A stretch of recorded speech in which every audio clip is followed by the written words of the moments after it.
দফায় দফায় বিদ্যুৎ বিভ্রাটে স্থবির হয়ে পড়েছে ধামরাইয়ের জনজীবন। বড় কলকারখানা থেকে শুরু করে ক্ষুদ্র কুটির শিল্প সবখানেই নেমেছে ধস। একদিকে উৎপাদন কমছে, অন্যদিকে ডিজেল সংকটে সেচ নিয়ে বিপাকে পড়েছেন চাষি। ধামরাইয়ের বিদ্যুতের পরিস্থিতি নিয়ে ডেস্ক রিপোর্টে দেখুন বিস্তারিত। একসময়ের কর্মচঞ্চল ধামরাই এখন যেন এক স্থবির জনপদ। সকাল থেকে গভীর রাত বিদ্যুতের আসা যাওয়ার খেলায় অতিষ্ঠ সাধারণ মানুষ।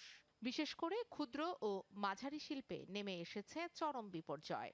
ঘণ্টার পর ঘণ্টা বিদ্যুৎ না থাকায় ধামরাইয়ের ছোট কারখানাগুলোর উৎপাদন নেমে এসেছে অর্ধেকেরও নিচে। 24 ঘন্টার মধ্যে আমরা অ্যাভেলেবল পাচ্ছি সর্বোচ্চ 9 ঘন্টা। এতে আমাদের প্রোডাকশনের উৎপাদন ক্ষমতা অনেক অর্ধেকে নেমে এসেছে।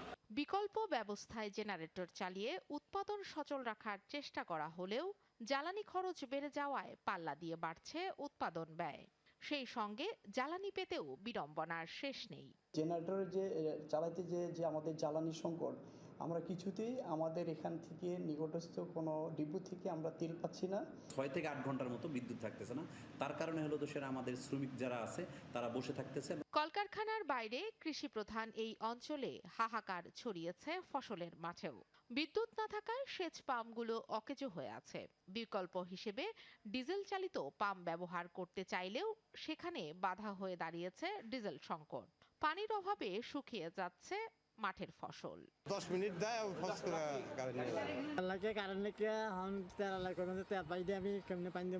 লোডশেডিং এর এই ভয়াবহতা শুধু ব্যবসা বাণিজ্য ও কৃষিতেই নয়, প্রভাব ফেলেছে জনস্বাস্থ্যের ওপরও। প্রচণ্ড গরমে আর বিদ্যুৎহীন রাতে হাঁসফাঁস করছে সাধারণ মানুষ।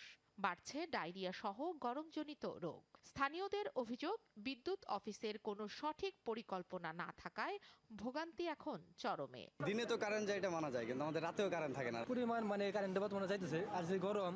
লোডশেডিং নিয়ে ঢাকা পল্লী বিদ্যুৎ সমিতি 3 এর কেউ মন্তব্য দিতে রাজি হয়নি। মুঠোফোনে ডিজিএম জানান, পর্যাপ্ত সরবরাহ না পাওয়ায় বেড়েছে ভোগান্তি।